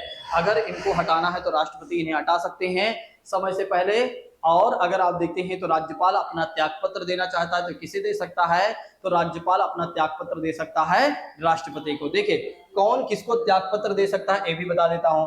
राष्ट्रपति अगर अपना त्यागपत्र देना चाहे तो उपराष्ट्रपति को दे सकता है, और उपराष्ट्रपति अपना त्यागपत्र देना चाहे तो राष्ट्रपति को दे सकता है। ठीक है, राज्यपाल अपना त्यागपत्र देना चाहे तो राष्ट्रपति को दे सकता है, ये बातें याद रखेगा। सुप्रीम कोर्ट के जो जज होते हैं वे भी अपना त्यागपत्र देना चाहे तो राष्ट्रपति को दे सकते हैं, ये बातें याद रखेगा। और हाई कोर्ट की बात करते हैं, प्रधानमंत्री की बात करते हैं, ये भी त्यागपत्र देना चाहें तो राष्ट्रपति को दे सकते हैं। मुख्यमंत्री राज्यपाल को दे सकता है त्यागपत्र। और सीएजी की बात करते हैं, ये भी अपना त्यागपत्र किसे दे सकता है, राष्ट्रपति को दे सकता है। साथियों ये बातें याद रखिएगा। तो जैसा कि बात करते हैं, अभी मैंने आपको बहुत सारी महत्वपूर्ण जानकारियां साझा कर दिया है। मुझे लगता है कि मेरी बातें आप लोगों तक पहुंच चुकी होंगी और आप लोग मेरी बात को अच्छे तरीके से समझ गए होंगे। देखिए मैंने आपको बताया कौन किसको शपथ दिलाता है, अगर आप देखते हैं तो मैंने आपको बताया कौन किसको नियुक्त करता है, और राज्यपाल के द्वारा नियुक्तियां किसकी की जाती है, क्या बनने के लिए क्या चाहिए साथियों, और उसके बाद उपराष्ट्रपति बनने के लिए क्या योग्यता चाहिए, प्रधानमंत्री और मुख्यमंत्री बनने के लिए क्या योग्यता चाहिए, लोकसभा राज्यसभा सदस्य बनने की क्या योग्यता चाहिए, विधानसभा और विधान परिषद बनने के लिए क्या योग्यता चाहिए, पार्षद और प्रधान के लिए क्या योग्यताएं चाहिए, किसका कार्यकाल कितना होता है, इसके लिए क्या किसका कार्यकाल कितना होता है, ये मैंने आपको बता दिया। ठीक है, ये बातें याद रखिएगा। बाकी अगर कोई चीजें छूटती हैं तो चिंता मत करिए, जब मैं पॉलिटी पढ़ाऊंगा तो इससे संबंधित सारी जानकारी से साझा कर दूंगा। अब हम कुछ उत्तर प्रदेश के संदर्भ में कुछ महत्वपूर्ण बातों को जान लेते हैं, जहां से हमारे एग्जामिनेशन में क्वेश्चन बन ही सकते हैं। तो उत्तर प्रदेश की प्रशासनिक इकाइयां, उत्तर प्रदेश के जिलों की संख्या 75 है, मंडलों की संख्या 18 है। विशेष क्षेत्र प्राधिकरण की बात करते हैं तो विशेष क्षेत्र विकास प्राधिकरण उत्तर प्रदेश में कुल कितने हैं, 5 हैं। ग्राम पंचायतों की संख्या 59,163 है। तहसीलों की संख्या 350 है 2018 के अनुसार। फिर उसके बाद अगर आप देखते हैं तो नगर पंचायतों की संख्या 437 है। नगर पालिका परिषद की बात करते हैं 198 है। नगर निगमों की संख्या की बात करते हैं तो 17 है साथियों। और उसके बाद अगर आप देखते हैं तो क्षेत्र पंचायतें 821 है। न्याय पंचायतों की बात करते हैं 8135 है। और सामुदायिक विकास खंड, इसको याद कर लीजिए, ये पूछा जा सकता है। तो सामुदायिक विकास खंड की बात करते हैं तो कितने हैं, 822 हैं, ये याद रखिएगा। अब उत्तर प्रदेश की जनगणना को लेकर देख लेते हैं। उत्तर प्रदेश की कुल जनसंख्या 2011 के अनुसार कितनी है, तो 19,98,12,341 की बात करते हैं तो इतने करोड़ जनसंख्या है साथियों, ये बातें याद रखिएगा। लगभग 19 करोड़ प्लस क्या है 2011 के अनुसार उत्तर प्रदेश की जनसंख्या है, लेकिन वर्तमान में 23 करोड़ लगभग आसपास बताई जाती है। राज्य की कुल जनसंख्या की बात करते हैं तो पुरुष जनसंख्या में पुरुषों का कितना प्रतिशत है, तो 52.29% एक तरह से पुरुषों की जनसंख्या है उत्तर प्रदेश में। और राज्य की कुल जनसंख्या में महिलाओं का कितना प्रतिशत है, तो कुल जनसंख्या में पुरुषों की कितनी, एक तरह से कितने प्रतिशत जनसंख्या है, तो 52.29% है। और अगर आप देखते हैं तो राज्य की कुल जनसंख्या में महिलाओं को कितना प्रतिशत है, तो 47.71% है। और राज्य की कुल जनसंख्या में ग्रामीण जनसंख्या का प्रतिशत कितना है, तो 77.73% है साथियों, ये याद रखिएगा। राज्य की कुल जनसंख्या में नगरीय जनसंख्या का प्रतिशत कितना है, तो 22.27% की बात करते हैं, याद कर लीजिए। देखिए राज्य की कुल जनसंख्या में नगरीय जनसंख्या का प्रतिशत कितना है, तो याद कर लीजिए 22.27% है। सर्वाधिक जनसंख्या वाले जिले की बात करते हैं तो सबसे ज्यादा जनसंख्या वाले जिले कौन कौन से हैं, प्रयागराज, मुरादाबाद और गाजियाबाद की बात करते हैं। न्यूनतम जनसंख्या वाले जिले की बात करते हैं, महोबा, चित्रकूट और हमीरपुर की बात करते हैं। तो सबसे कम जनसंख्या वाले जिले कौन कौन से हैं, महोबा, चित्रकूट और हमीरपुर। सबसे ज्यादा जनसंख्या वाले जिले कौन कौन से हैं, तो याद कर लीजिए प्रयागराज, मुरादाबाद और गाजियाबाद की बात करते हैं।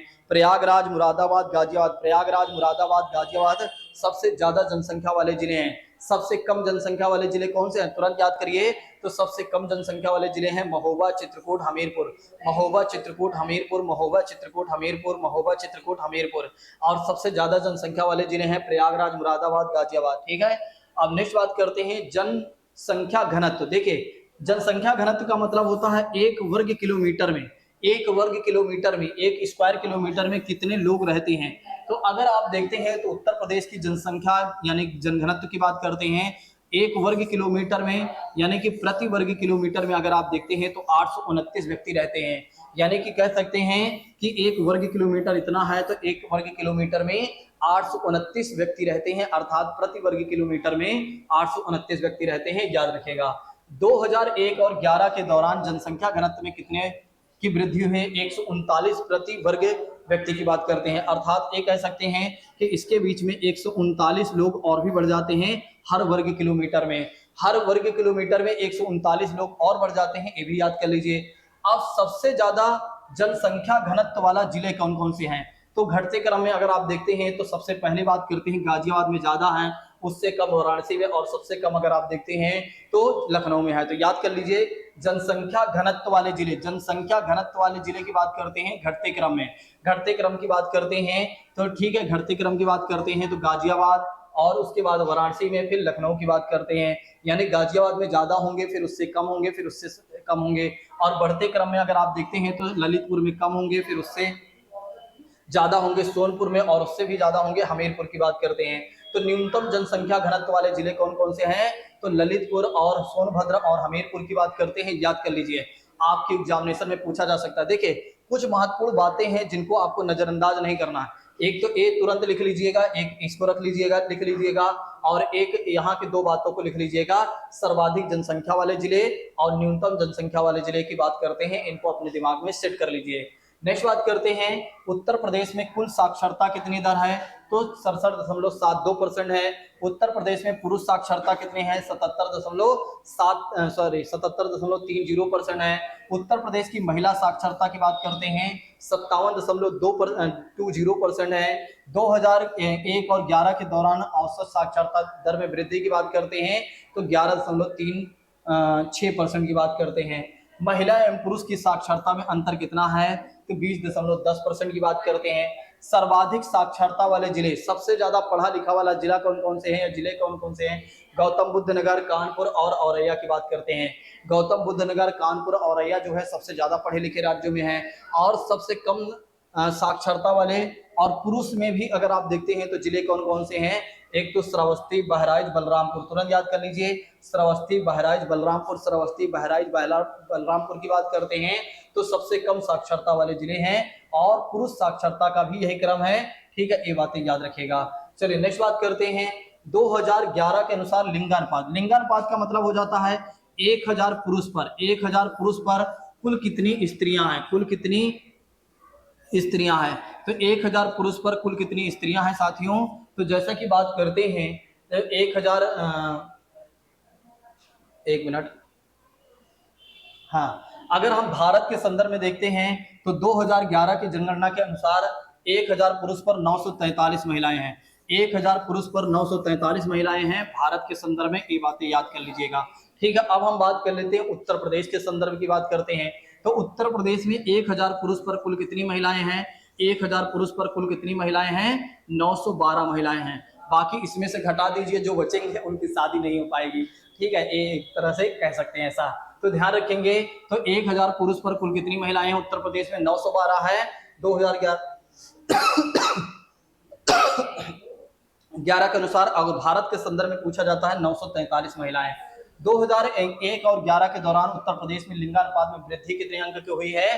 तो 14 अंक की हुई है, याद कर लीजिए। सर्वाधिक लिंगानुपात वाले जिले घटते क्रम में जौनपुर और अगर आप देखते हैं तो आजमगढ़ और देवरिया की बात करते हैं। न्यूनतम लिंगानुपात वाले जिले बढ़ते क्रम में याद कर लीजिए, तो बढ़ते क्रम वाले लिंगानुपात वाले जिले कौन कौन से हैं? गौतम बुद्ध नगर, हमीरपुर और बागपत की बात करते हैं, और कानपुर नगर, बांदा और मथुरा की बात करते हैं, याद कर लीजिए। अब आइए बात करते हैं अनुसूचित जातियां। अनुसूचित जातियों का मतलब हो जाता है भैया एससी वालों की बात करते हैं। तो उत्तर प्रदेश की कुल जनसंख्या में अनुसूचित जातियों का योगदान कितना है? तो 20.69%। यानी कहने का मतलब ये है कि अगर उत्तर प्रदेश में 100% अलग अलग एक तरह से जातियों के लोग हैं, तो जिसमें से 20%, 20.69% जो हैं वो एक तरह से अगर आप देखते हैं तो 80% मतलब एससीओ का योगदान है, अर्थात अनुसूचित जातियों का योगदान है।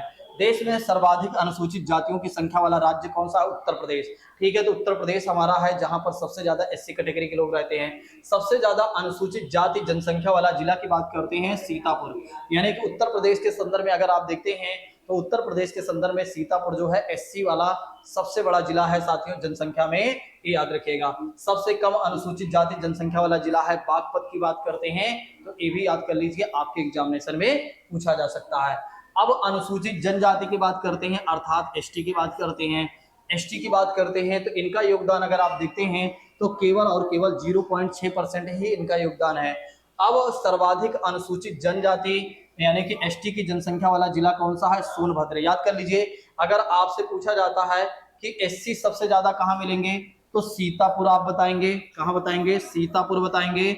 अगर आपसे पूछा जाता है सबसे ज्यादा एसटी कहां मिलेंगे, आप बताएंगे सोनभद्र में बताएंगे। अगर आपसे पूछा जाता है कि एससी और एसटी में सबसे ज्यादा एससी और एसटी में सबसे कम जनसंख्या वाला जिला कौन सा है, तो आप बताएंगे अयोध्या के बारे में बात करते हैं। प्रदेश में अनुसूचित जाति से रहित जिले की बात करते हैं, अयोध्या और जालौन की बात करते हैं। यहाँ नाम मात्र के एक तरह से कह सकते हैं एससी वर्ग के लोग रहते हैं, अयोध्या और जालौन की बात करते हैं। उत्तर प्रदेश में उच्च न्यायालय के प्रथम मुख्य न्यायाधीश कौन थे? वाल्टेर मॉर्गन की बात करते हैं। उत्तर प्रदेश उच्च न्यायालय के प्रथम स्वतंत्रता मुख्य न्यायाधीश कौन थे? कमलानाथ वर्मा या विधु भूषण मलिक की बात करते हैं। उत्तर प्रदेश उच्च न्यायालय की स्थापना कब हुई थी? 1866 में। उत्तर प्रदेश उच्च न्यायालय की बात करते हैं तो इलाहाबाद उच्च न्यायालय है, याद रखिएगा। बहुत सारे लोग प्रयागराज लगाकर आ जाएंगे, वो गलत माना जाएगा। नेक्स्ट बात करते हैं राजकीय पशु कौन सा है? बारहसिंगा है। उत्तर प्रदेश के सर्वाधिक स्पर्श करने वाले जिले राज्य कौन कौन से हैं? मध्य प्रदेश, छत्तीसगढ़, झारखंड, बिहार। उत्तर प्रदेश का सबसे छोटा जिला कौन सा? हापुड़, जो कि आप जानते ही हैं। उत्तर प्रदेश का सबसे बड़ा क्षेत्रफल वाला जिला कौन सा है? लखीमपुर खीरी। याद कर लीजिए, लखीमपुर खीरी जो है सबसे बड़ा जिला वाला बड़ा जिला है क्षेत्रफल के हिसाब से। उत्तर प्रदेश का सबसे छोटा जिला जनसंख्या में है शामली की बात करते हैं, याद कर लीजिए। उत्तर प्रदेश का सबसे बड़ा जनसंख्या में है प्रयागराज की बात करते हैं। उत्तर प्रदेश की साक्षरता दर ये मैंने बता ही दिया है, लेकिन फिर भी देख लीजिए 67.7%। उत्तर प्रदेश की पुरुष साक्षरता की बात करते हैं 77.3%। उत्तर प्रदेश की महिला साक्षरता दर की बात करते हैं 52.2%। सबसे अधिक महिला साक्षरता वाला जिला है श्रावस्ती की बात करते हैं। सबसे कम महिला साक्षरता वाला जिला है कानपुर। ठीक है, याद रखिएगा, भूलिएगा नहीं। सबसे अधिक पुरुष साक्षरता वाला जिला कौन सा है? तो गौतम बुद्ध नगर। सबसे कम पुरुष साक्षरता वाला जिला है श्रावस्ती की बात करते हैं। उत्तर प्रदेश के बारे में आइए अन्य जानकारी भी देख लेते हैं थोड़ा से। देखिए, यहाँ का राजकीय नृत्य की बात करते हैं तो राजकीय नृत्य है नौटंकी, रासलीला, कजरी, झोरा, चप्पेरी और जैता की बात करते हैं। उत्तर प्रदेश में लोकसभा की सीटें कितनी निर्धारित की गई हैं? 80। और राज्यसभा की सीटें कितनी निर्धारित की गई हैं? 31। और विधानसभा की सीटें कितनी हैं? 403 है साथियों, ये याद कर लीजिए। नेक्स्ट बात करते हैं कि सोनभद्र की वेलहत्थी ग्राम को प्रदेश का पहला ग्राम वन घोषित किया गया है। कागज का प्रमुख केंद्र सहारनपुर में। बीड़ी, चीनी मिट्टी के खिलौने मिर्जापुर, झांसी, सहारनपुर, बरेली की बात करते हैं। लकड़ी के खिलौने सोनभद्र, वाराणसी। खेल का सामान आपको मिलेगा मेरठ में, ये भी याद करना चाहें तो याद कर सकते हैं। ठीक है, चलिए नेक्स्ट बात करते हैं। प्रथम विश्वविद्यालय की बात करते हैं, इलाहाबाद विश्वविद्यालय 1887 में इसकी स्थापना हुई थी। प्रथम संस्कृत महाविद्यालय की बात करते हैं 1791 में, बनारस में रेजी डेंकन ने किया था। और उत्तर प्रदेश के प्रथम विधानसभा अध्यक्ष कौन थे? पुरुषोत्तम दास टंडन। ये वाला पॉइंट याद रख लीजिए। उत्तर प्रदेश के प्रथम और भारत की पहली आर्मी महिला ब्रिगेड की बात करते हैं, रानी झांसी की बात करते हैं। भारत में सर्वप्रथम उर्दू एकेडमी की स्थापना हुई थी उत्तर प्रदेश में। ठीक है, भारत के संदर्भ में उत्तर प्रदेश के प्रथम मुख्यमंत्री श्री गोविंद वल्लभ पंत की बात करते हैं। उत्तर प्रदेश की पहली महिला मुख्यमंत्री सुचेता कृपलानी, याद कर लीजिए, श्रीमती सुचेता कृपलानी। पहली महिला विपक्ष नेता उत्तर प्रदेश के जमुना देवी। ठीक है, जमुना देवी को याद रखिएगा। उत्तर प्रदेश की पहली महिला वकील कार्नेलिया सोराबजी। और उत्तर प्रदेश के प्रथम राज्यपाल श्रीमती सरोजिनी नायडू। उत्तर प्रदेश के प्रथम महिला राज्यपाल श्रीमती सरोजिनी नायडू जानते ही हैं और भारत की भी है। उत्तर प्रदेश की पहले मुख्य न्यायाधीश कौन थे? सर वाल्टर मॉर्गन की बात करते हैं। उत्तर प्रदेश में थारू जनजाति मुख्य रूप से किस क्षेत्र में निवास करती है? तराई क्षेत्र में। ये पूछा जा सकता है कि थारू जनजाति कहां पर निवास करती है? तो याद रख लीजिए, थारू जनजाति निवास करती है साथियों, वो करती है तराई क्षेत्र में। उत्तर प्रदेश से लोकसभा में सीटें 80 हैं। राज्य में कर्मा नृत्य किस जनजाति द्वारा किया जाता है? तो खरवार जनजाति द्वारा। याद कर लीजिए, खरवार जनजाति द्वारा क्या होता है? कर्मा नृत्य किया जाता है। उत्तर प्रदेश में लोकसभा में सुरक्षित सीटें कितनी हैं? लोकसभा की कितनी सुरक्षित सीटें उत्तर प्रदेश में? 17 सीटें हैं। उत्तर प्रदेश में राज्यसभा की सीटें कितनी हैं? 31। उत्तर प्रदेश में किस जिले में बैगा जनजाति निवास करती है? सोनभद्र में। ये जनजातियों को याद रखिएगा, थारू जनजाति कहाँ निवास करती है? तराई क्षेत्र में। कर्मा नृत्य किस जनजाति द्वारा किया जाता है? खरवार। और अगर पूछा जाता है बैगा जनजाति कहाँ निवास करती है, तो सोनभद्र की बात करते हैं। ये बातें याद रखेंगे। 73वां संविधान संशोधन के तहत क्या किया गया? पंचायती राज व्यवस्था को लागू किया गया। किसको लागू किया गया? पंचायती राज व्यवस्था को। ठीक है, 73वां संविधान संशोधन अधिनियम 1992 द्वारा। लेकिन इसी को अगर आप देखते हैं तो उत्तर प्रदेश में पंचायती राज संशोधन अधिनियम को कब पारित किया गया था? तो 20 सितंबर 1994। ये डेट याद कर लीजिए, 20 सितंबर, वहां 21 सितंबर, 19 सितंबर दे देगा, आपको पागल बना देगा। नेक्स्ट बात करते हैं, उत्तर प्रदेश में स्थित प्रमुख संस्थान। Indian Institute of sugar cane Research Lucknow में है। Central Institute of Subtropical Horticulture Lucknow में है। नेशनल शुगर इंस्टीट्यूट कानपुर में है। भारतीय दलहन अनुसंधान संस्थान कानपुर में है। Indian Institute of technology Kanpur में है। लक्ष्मीपति सिंघानिया हृदय रोग संस्थान कहाँ पर है?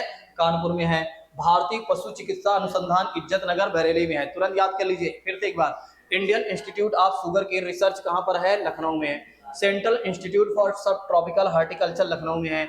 नेशनल शुगर इंस्टीट्यूट कानपुर में है। और भारतीय दलहन अनुसंधान संस्थान कहाँ पर है? कानपुर में है। Indian Institute of technology Kanpur में है। लक्ष्मीपति सिंघानिया रोग संस्थान की बात करते हैं, कानपुर में है। भारतीय पशु चिकित्सा अनुसंधान की बात करते हैं, इज्जत नगर रायबरेली की बात करते हैं। ठीक है, बाकी की चीजें अभी हमारे बहुत सारी चीजें बची हुई हैं जिसको मैं अगली क्लास में कवर करूंगा। बाकी अगर आप चाहते हैं कि यूपी पुलिस में आपका सिलेक्शन हो और आप चाहते हैं कि बिल्कुल कहीं से लेकर कहीं तक आपके एक भी प्रश्न गलत ना हो, तो आप शशि आईएएस एकेडमी के चैनल को ज्वाइन कर लीजिए। यहाँ पर आप देखेंगे ज़्यादा क्लास मैं प्रोवाइड नहीं कराऊंगा, मात्र 8-10 क्लास प्रोवाइड कराऊंगा और बहुत जल्द मैं प्रोवाइड करा दूंगा और वहाँ से क्वेश्चन आपकी गलत होंगे ही नहीं। इसके बाद राज्य के राजधानियाँ हो जाएंगे और जो खेल नृत्य बहुत सारी चीज़ें हैं ये सब हो जाएंगे। और उसके बाद अगर आप देखते हैं तो इतिहास के मैं कुछ कॉमन चैप्टर लेकर आऊंगा और वहां से आप देखेंगे तो वहीं से क्वेश्चन बनते हैं और आपका काम हो जाएगा। ठीक है, और जो आपके एमसीक्यूज टाइप क्वेश्चन है उसके भी ज़्यादा नहीं 3-4 क्लास प्रोवाइड कराऊंगा, उससे भी आपके जो काम हो जाए, मतलब एक तरह से जो काम बिगड़े होंगे वो बन ही जाएंगे। अब आप लोग हमें बताइएगा कमेंट बॉक्स में कि क्या आप लोगों को सारी बातें समझ में आई कि नहीं, क्या सारा कंटेंट आपके लिए रेलेवेंट था, आपको लगा कि ऐसा यहाँ से मेरे क्वेश्चन गलत हो सकते थे। ठीक है, एक बार कमेंट बॉक्स में बताइएगा और आज की क्लास को यहीं पर स्थगित करते हैं। Thank you so much. जय हिंद दोस्तों, टेक केयर ऑफ यू।